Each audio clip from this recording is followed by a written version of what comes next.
ये साधक जो अपनी दिनचर्या ठीक नहीं रखते, ये उनके जीवन के लिए बहुत हानिकारक विषय है।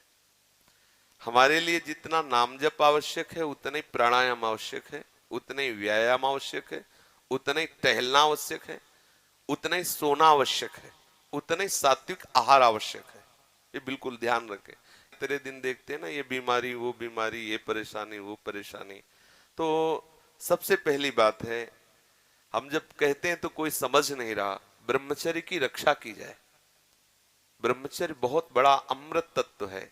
ये मूर्खता के कारण लोग इसे ध्यान नहीं देते हैं। एक ने तो कहा कि संसार में अब यही सुख है, तुम भी उसमें भी कह रहे हो कि ऐसा। हम भाई तुम्हें सुखी करने के लिए कह रहे हैं, दुखी करने के लिए तो नहीं कह रहे ना। हम तुम्हारे दुश्मन नहीं हैं, तुम्हारे मित्र हैं। तुम्हारा मन तुम्हें गलत रास्ता दे सकता है, लेकिन हम तुम्हें गलत रास्ता नहीं दे रहे। तुम सदगृहस्थ हो तो संयम से चलो। सदगृहस्थी में भी एक आप सोचो, आप रात दिन पशुता का व्यवहार करके मलिन मन के द्वारा शांति प्राप्त करना चाहते हो, आनंद की अनुभूति करना चाहते हो, कैसे हो सकता है? आप जब बीमार हो, आज नहीं आज तुम्हारी यौवन अवस्था तुम्हें समझ में नहीं आ रहा, लेकिन ये तुम्हारी आदत तुमको कल कहां पहुंचा देगी तुम्हें पता नहीं। जब पहुंच जाओगे तब कोई रास्ता नहीं। कितने ऐसे बच्चे हैं जो इस बात में दुखी हैं कि मैं क्या करूं, आत्महत्या कर लूं? ऐसे आते, कितने प्रश्न ऐसे आते कि क्या मैं आत्महत्या कर लूं? देखो पहुंचा दिया, यहां आपके मन ने वहां पहुंचा दिया जो अंतिम दुर्गति का केंद्र है। यदि आप गृहस्थ हैं तो 5 बजे तक उठ जाए, इतनी छूट। मान लो आप रात्रि में 11, 11:30 बजे या 12 बजे सोते तो 5 घंटे। अगर आप दिन में नहीं सोते तो 6 बजे तक उठे। सूर्य उदय हो रहा हो, आप सो रहे हैं, चाहे गृहस्थ हो चाहे विरक्त हो, आप बिल्कुल नष्ट हो जाएंगे। आपकी आयु नष्ट होगी, आपकी बुद्धि भ्रष्ट होगी, आप ब्रह्मचर्य रह नहीं सकते।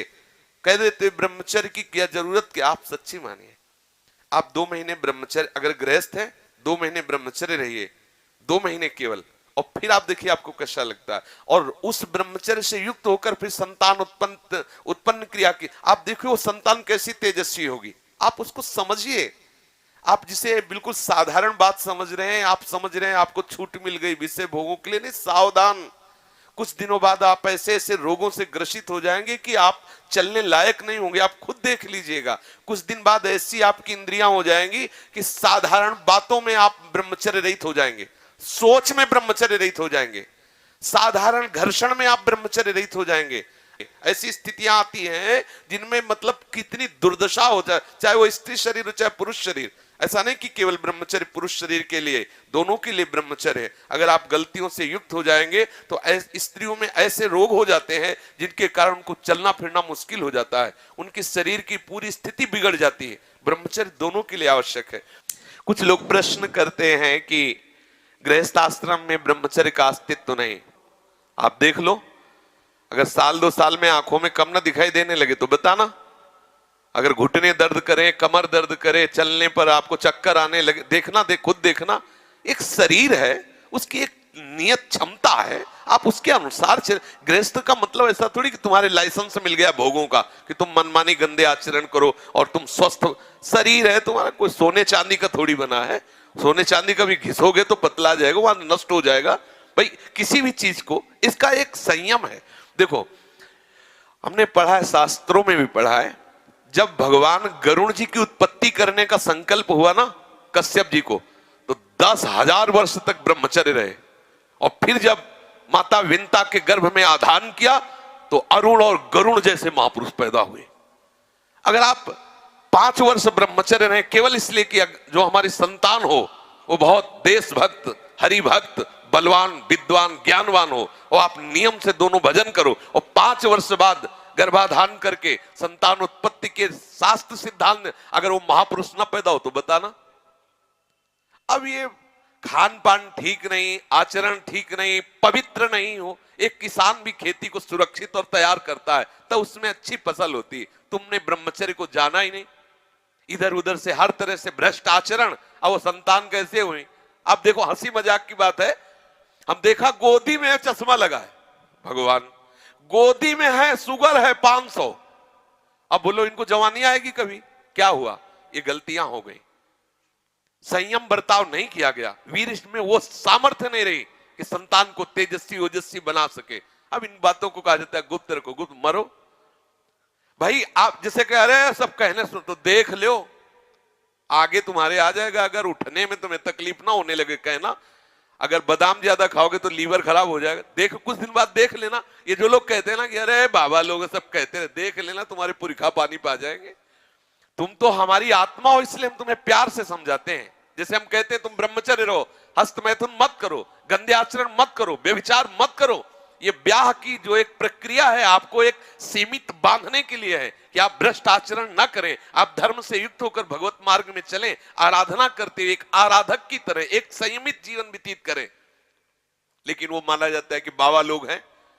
कुछ लोग कहते हैं पहले खुद को देख लो, बाबा लोग जेल में हैं। एक खेती में सब फसल एक जैसी नहीं होती।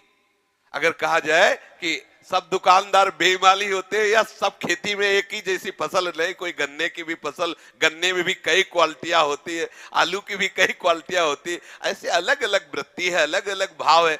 तो हमारी बात को आज अगर नहीं मानोगे तो कल तुम्हें पछताना पड़ेगा, पक्का समझ लीजिए। संयम से चलो, गृहस्थ धर्म में रहते हुए भगवत प्राप्ति के योग्य हो जाओगे।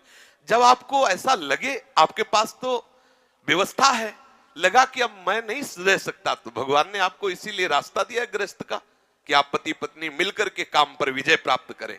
इसलिए नहीं दिया कि आप भ्रष्ट होते रहे। समझिए, आपके पास किला है, किले की आड़ से आप अपने को बचा सकते हैं, लेकिन विरक्त विरक्त मैदान की लड़ाई है।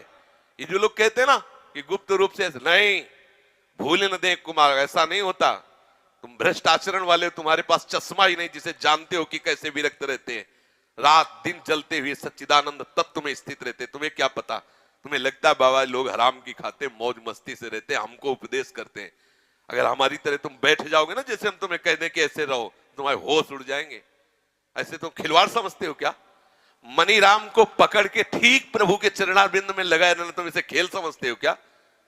एक बार भगवान शंकराचार्य जी ने देखा कि वो मछली पकड़ने वाले वो ऐसे एकदम एकाग्र हुए, ऐसे नहीं, वो बंसी डाल ऐसे बैठे हैं। नजदीक गए, बोले भैया कितने रुपए कमा लेते हो? बोले सुबह से शाम तक लगे रहते हैं, 50 रुपए तो आ ही जाते हो पहले के समय, शंकराचार्य जी के समय। बोले ठीक है, हम तुम्हें 2 घंटे के 50 रुपया दिलवाएंगे, बस तुम आश्रम में बैठ के नारायण नारायण नाम का कीर्तन करो, बढ़िया भोजन मिलेगा, चलो लिवा गए। अब वो आश्रम में कहा बैठो नारायण नारायण करो। जे ही बैठे और नारायण, तो उनको आग लगी। बोले महाराज हमें वो ठीक, वहां अगर एक को न मिले तो ठीक, तुम्हारे यहाँ नारायण नारायण नहीं। भजन करना जानते हो, कोई खिलवाड़ समझते हो? थोड़ी देर निर्विषय होकर मन को प्रभु में लगा के देखो क्या दशा होती है। तो वास्तविक जीवन जीने की चेष्टा करो। गृहस्थी कोई वो मार्ग नहीं कि तुम गंदे आचरण से चलो, ऐसा नहीं है। हम आपको दिखाएं पति पत्नी सहित हैं और आज जीवन ब्रह्मचर्य का नियम लिए हैं और 35 साल की अवस्था है, दोनों सुंदर है, अपने ही समाज में है, अपने ही पास है। ऐसे कितने लोग, एक तो थोड़े ऐसे कितने हैं 30-35 की अवस्था आजीवन के लिए संकल्प वृंदावन में करके, संकल्प करके। अब बोलो कितनी बड़ी हिम्मत की बात है। दोनों नौजवान हो और संयम से भजन करने का नियम तो ये है। अब इनको कौन भ्रष्ट कर सकता है? जब स्वयं की सुंदरी पत्नी के साथ उन्होंने संयम का नियम ले लिया तो इन्हें कौन भ्रष्ट कर सकता है? ये जो उद्दंडता है इसे छोड़ो, बहुत हानि है, बहुत हानि। ब्रह्मचर्य हानि का मतलब है तुम रोज मर रहे हो, रोज मृत्यु को गले लगा रहे हो। एक नियम से चलो, एक संयम से चलो, जो एक शास्त्र मर्यादा है, तो उससे क्या होगा कि आप आनंदित रहोगे और एक दिन आपको वैराग्य हो जाएगा। उद्दंडता करोगे तो ये माया है, तुम्हें नष्ट कर देगी। 4 दिन का जीवन है, जितना आपका वीर क्षय होता जाएगा उतने आपके यंत्र सब खराब होते जाएंगे। अभी जवानी है ना, तो अभी नहीं समझ में आते, बाबा जी चिल्ला, ऐसे कितने लोग बोलते हैं बाबा जी कहता है ऐसा वैसा। बाबा जी नहीं कहता, देख लेना, परिणाम देख लेना।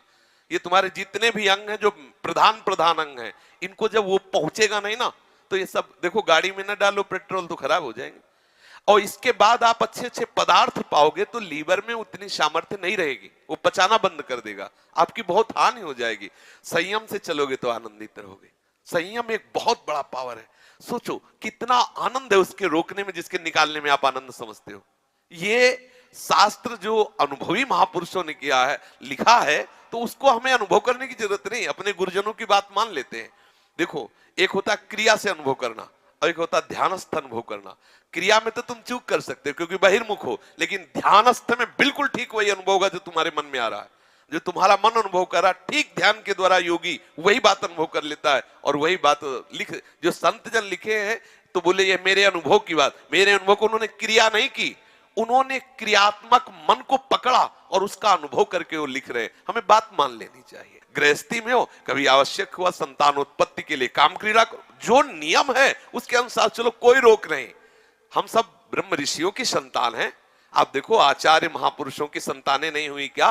तो कोई एकदम ऐसा नहीं, इसका मतलब ये ना समझा जाए कि हम पूरी सृष्टि को इस बात के लिए नहीं, हम तुम्हें बलवान बना रहे हैं। एक संयम से चलो, उचित आहार विहार करते हुए भगवत मार्ग के पथिक बनो।